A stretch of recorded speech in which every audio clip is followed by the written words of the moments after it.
Perkenalkan, nama saya Santika Prahatama Saira. Saya dari Prodi Manajemen Angkatan 2019. Di sini saya akan memaparkan atau menjelaskan mengenai materi perilaku keorganisasian, yaitu tentang konsep kepribadian, persepsi, dan pembuatan keputusan. Untuk materi yang pertama yaitu kepribadian.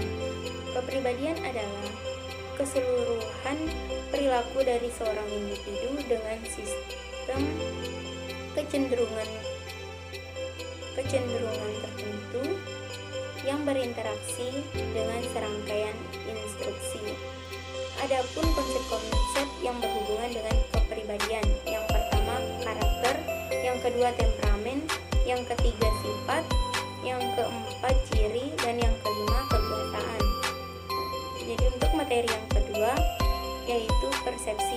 Persepsi adalah suatu proses di mana seseorang melakukan pemilihan, penerimaan, pengorganisasian, dan penginterpretasian atas informasi yang diterimanya dari lingkungannya. Jadi, persepsi merupakan suatu proses kognitif yang dialami oleh setiap orang dalam memahami informasi tentang lingkungannya. Adapun faktor yang mempengaruhi persepsi. Yang pertama, pelaku persepsi. Pelaku persepsi adalah penafsiran seorang individu pada suatu objek yang dilihatnya akan sangat dipengaruhi oleh karakteristik pribadinya sendiri, di antaranya sikap, motif, kepentingan atau minat, pengalaman masa lalu, dan pengharapan. Yang kedua, target.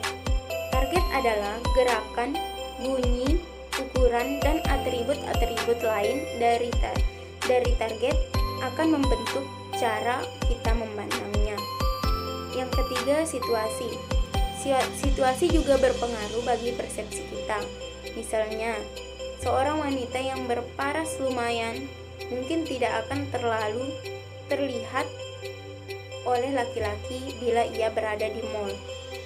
Namun, jika ia berada di pasar, kemungkinannya sangat besar bahwa para lelaki akan memandangnya.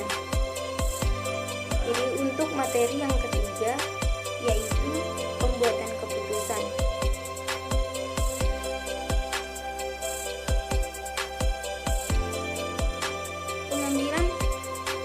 Pengambilan keputusan merupakan suatu pemecahan masalah sebagai suatu hukum situasi yang dilakukan melalui satu pemilihan alternatif dari berbagai alternatif. Pengambilan keputusan adalah suatu proses pemilihan alternatif terbaik dari berbagai alternatif secara sistematis untuk ditindaklanjuti atau digunakan sebagai suatu cara pemecahan masalah.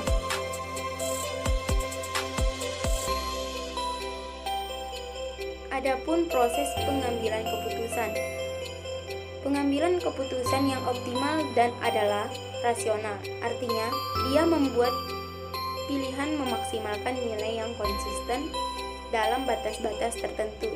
Terdapat asumsi-asumsi khusus yang mendasari model ini. Asumsi tersebut yaitu A. Model rasional. 6 langkah dalam model pengambilan keputusan rasional diurutkan sebagai berikut.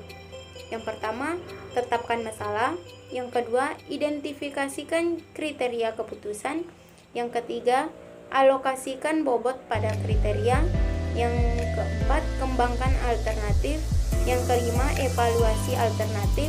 Yang keenam, pilihlah alternatif terbaik. B.